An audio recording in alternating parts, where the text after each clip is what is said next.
UPSC की report के बारे में मैं आपसे थोड़ी सी बात करता हूं। इस रिपोर्ट में ये बहुत इंपॉर्टेंट चीजें दी हुई हैं। ये चीज तो मैं पहले कहता चला आया था, ठीक है। तो उसने ही बता दिया कि एक्चुअली में जनजी की प्रॉब्लम क्या हो रही है। कितने लोग हैं जो 4 से 5 अटेम्प्ट देने की हैसियत रखते हैं। पहले बताओ, किसी तरह चल निकल चल निकल चल निकल चल निकल, दूसरे का रास्ता दे। रील्स जनरेशन है वो, और ऐसी कंडीशन में ना तो वो यूपीएससी की डेप्थ जानती है। खैर अब तो यूपीएससी ने कह दिया है ड्रीम व्रीम नहीं है, रील्स है। ये यूपीएससी की रिपोर्ट है, मेरा कोई वर्ड्स नहीं है, ध्यान रखिएगा। 5 से 6 साल पहले जो बेस्ट अटेम्प्ट था और 3 महीने के अंदर पता चला बैटरी फूक गई इनकी।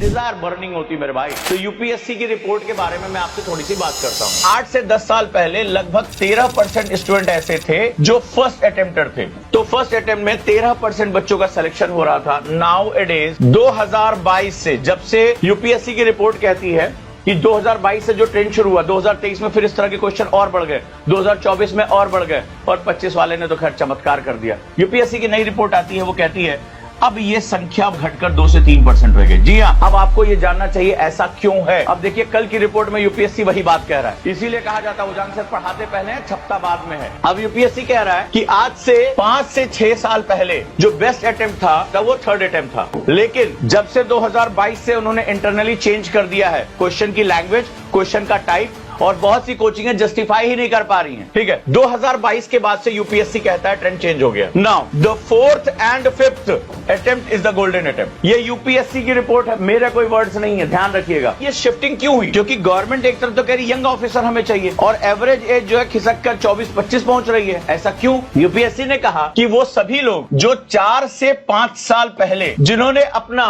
तैयारी 1 से 2 साल में कर लिया, और उसके बाद उन्होंने as a guide, as a mentor अपने आप को एलिवेट किया, यानी तैयारी करने के बाद इन्होंने अपने आप को चुपचाप बैठ के पुराने फोन पे सोशल मीडिया से दूर रहते हुए, यानी उसको रिफाइन किया। अपनी आंसर राइटिंग को, एस्से राइटिंग को, ऑप्शनल को इन्होंने पहले 1-2 साल अपने सिलेबस को पूरा किया। लेकिन उन्होंने एक और बात कही कि जो न्यू जनरेशन प्रिपरेशन में आई है वो सोशल मीडिया से प्रभावित होकर आ रही है। रील्स जनरेशन है वो, और ऐसी कंडीशन में ना तो वो यूपीएससी की डेप्थ जानती है। खैर अब तो यूपीएससी ने कह दिया है ड्रीम व्रीम नहीं है, रील्स है। ये जैसे रील्स को ऐसे स्वाइप करते हैं ना, ऐसे आज मैं history, geography, polity, economy, science, इस तरह से ऐसे जो है करते चले जा रहे। यूपीएससी कह रहा है चल निकल चल निकल चल निकल चल निकल, दूसरे का रास्ता दे। यूपीएससी अब कह रहा है सुन लो, अटेम्प्ट बढ़ता जा रहा है। कितने लोग हैं जो 4 से 5 अटेम्प्ट देने की हैसियत रखते हैं, पहले बताओ। तो कल मैंने इस रिपोर्ट को 2-3 बार इसका अध्ययन किया, कुछ मैंने इसके कमेंट्स भी पढ़े, कुछ चीजों को नोटिस किया, सोचता रहा बड़ी रात तक कि ये चीज तो मैं पहले कहता चला आया था, ये स्टूडेंट सुन नहीं रहा था, इसका सॉल्यूशन क्या हो सकता है। सॉल्यूशन भी मौजूद है, ठीक है। तो उसने ही बता दिया कि एक्चुअली में जनजी की प्रॉब्लम क्या हो रही है। ध्यान से समझो। याद होगा आपको, मैं अक्सर बोलता था कि यूपीएससी में 3P मॉडल काम करता है। तो यहां पर जो 3P मॉडल है वही यूपीएससी है,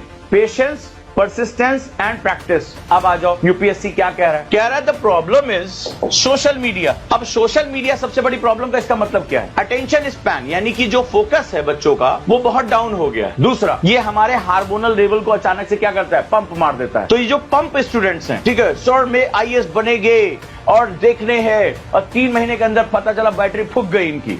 ये जो है वो रेड बुल पी के, ओ मैं गया, मेरी एनर्जी बहुत हाई है, तो ये वहां से निकल गए, निपट गए वो। तो ये कहता है कि कछुए की तरह शांत रहना है आपको एक एक स्टेप पे इवॉल्व करना है। इन्होंने एक बात कही कि वो स्टूडेंट जिन्होंने अपना बेसिक सिलेबस तो पूरा किया, लेकिन अपने ऊपर रिफाइनमेंट पे जब काम किया, यानी कि अपनी कमियों को दूर करना जब शुरू किया, उस पर जो है बार बार प्रैक्टिस करना शुरू किया, खुद को एकांत में रखा, तब वो इसके लायक बने। इस रिपोर्ट में ये बहुत इंपॉर्टेंट चीजें दी हुई है। सो क्या आप इस स्थिति में है कि आप अपने सिलेबस को कंप्लीट करने के बाद अपनी रिफाइनमेंट पे टाइम दे सकते हैं? पहला तरीका है, इन्होंने दिया, यानी एक इकोसिस्टम आपको डेवलप करना पड़ेगा। अब यूपीएससी कहता है do you have time of evolve and refine?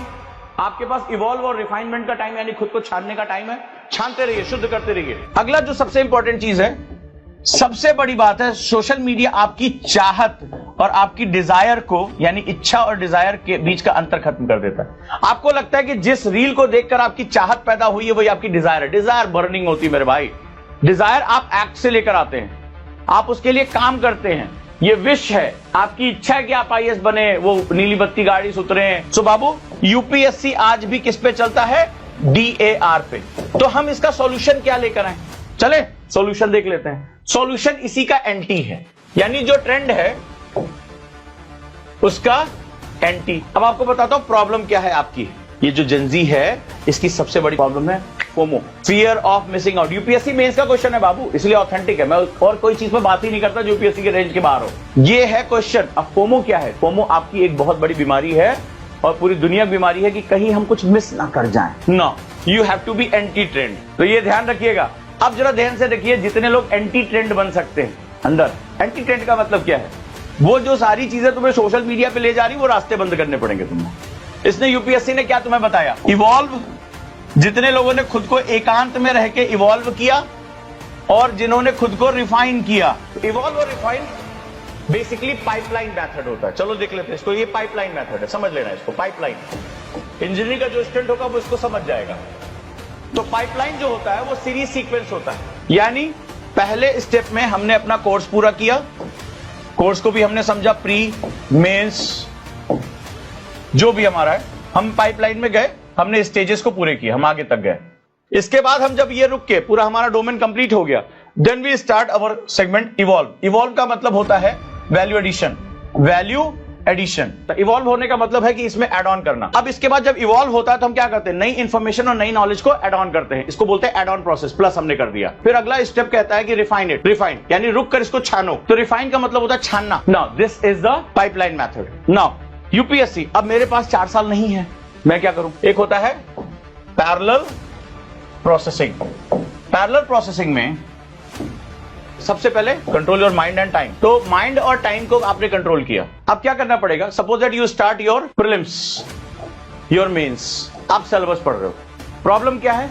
Next 2 year will consume by the evolve and refinement. Evolve करने के लिए और रिफाइनमेंट यानी वैल्यू एडिशन के लिए और रिफाइनमेंट के लिए हमारे पास और हमें समय चाहिए होगा। और ये होता है, मैं नहीं कह रहा हूं, यूपीएससी कह रहा है। आप गो एंड सोशल मीडिया पे आप जाओ और सही चीजें पढ़ो। हम यहां पर क्या कर रहे हैं? हम पहला पार्ट कह रहे हैं कि हम सिलेबस को पूरा कर रहे हैं। इसके बाद हम इवॉल्व एंड रिफाइनमेंट को मिक्स करते हैं। सो इन एवरी स्टेज यहीं पर आ जाता है एक बहुत कठिन काम। यानी मैं हर प्रोसेस से टेस्ट प्लस सुपर नोट से यानी रिवर्स नोट से होकर गुजरूंगा। इसके साथ साथ मैं मेंस में भी यही काम करूंगा। मेंस के सिलेबस को पूरा करते हुए मैं E+R को लेके चलूंगा साथ।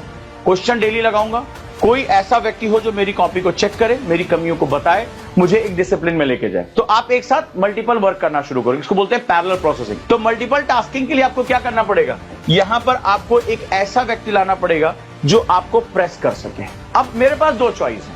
चॉइस 1, यूपीएससी कह रहा है 4 to 5 अटेम्प्ट तक रुको। दूसरा तरीका कि मैं इवॉल्व एंड रिफाइनमेंट प्रोसेस के लिए एक पर्सन अपॉइंट कर दूं। बहुत ही कठोर इंसान आपको चाहिए जो आपको तोड़ मरोड़ के आपको बेपनाह दर्द दे दे, डांटे, आदतें चेंज करे। बहुत कठोर आपको व्यक्ति चाहिए। कोई भी मेंटर हो सकता है, लेकिन उस मेंटर की एक सबसे खास बात होनी चाहिए, वो बहुत कठोर होना चाहिए।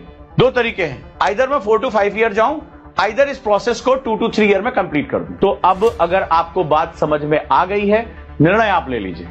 और ये सब कुछ जो आज मैंने पढ़ाया, ये यूपीएससी के रिपोर्ट के बेस पे पढ़ाया। मेरी बात पे यकीन मत करिए, जाइए और रिपोर्ट को सर्च करिए और ध्यान से पढ़िए क्या ट्रेंड चेंज हो रहा है। और आप सो ट्रेंडी हैं तो ट्रेंड चेंज के हिसाब से चलिए ना। और मेंटरशिप में जो सबसे पहला शर्त होता है वो पात्र का होता है। मेंटरशिप उसके लिए होती है जो अपनी सफलता की नीड को जानता है, जिसको ये पता है कि इसकी गर्मी क्या है, इसको पता है कि इसकी फेलियर की कीमत क्या है, जिसको पता है कि वाकई में सिलेबस नहीं कवर हो पाता भाई, खुद से रिवीजन भी नहीं हो पा रहा है, खुद से टाइम मैनेजमेंट भी नहीं हो पा रहा है, खुद से आंसर भी चेक नहीं हो रहे हैं, खुद से क्वेश्चन भी नहीं हो रहे हैं, हर तीसरे दिन दिमाग कहीं और लेके चला जाता है। जिनको ये बात अच्छी तरह पता है कि हम लाख दुनिया को बता लें कि मैं सोशल मीडिया टच नहीं करूंगा, लेकिन सोशल मीडिया मुझे टच कर ले जाता है। तो ये बेसिकली एहसास की चीज है कि मुझे मेरी नीड है भी कि नहीं। सो इवॉल्व एंड रिफाइन बहुत बड़ा प्रोसेस होता है।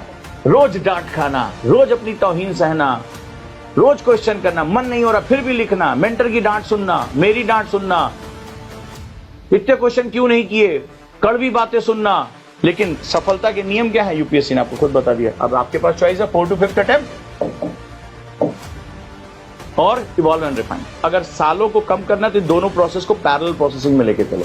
यूपीएससी ने आपको हिंट दे दिया। तो मेंटरशिप तो ये ऑनलाइन ही है ना बाबू। मैंने कहा था केवल 20 स्टूडेंट्स को मैं इन्वॉल्व ले रहा हूं, लगभग वो पूरा होने वाला है। इसके लिए आपको एक मिनी डैब भरना पड़ेगा, डिटेल एप्लीकेशन फॉर्म, यानी आपका यूपीएससी स्कोर। तो यहां पर ये नंबर है 875071111 33। अब यहां नहीं हुआ तो फिर कहीं नहीं होगा। जो मैंने बोला ना यूपीएससी निकलवा कर रहूंगा, वो किसी कारण से कहा, और अब देखो यूपीएससी उसी बात को सत्य कह रहा है। तो मेंटरशिप वही है, हमने कहा कि भैया चलो जो हमारे पास जुड़ेगा, जो मेरे को भरोसा करता है कि हाँ ये आदमी यार ट्रेंड पे बात सही है। और आज जो मैंने बातें कही थी जाके यूट्यूब पे देख लेना, इस बंदे ने महीनों पहले ये बात कह दी थी, आज यूपीएससी की रिपोर्ट में वो सत्य हो गई। तो तैयारी करिए। अगर आप आज के बाद भी नहीं समझ में आया तो फिर अब आपको ईश्वर और भाग्य समझाएगा। और जिंदगी में एक शब्द आपके जीवन का सबसे इंपॉर्टेंट शब्द हो जाता है, काश।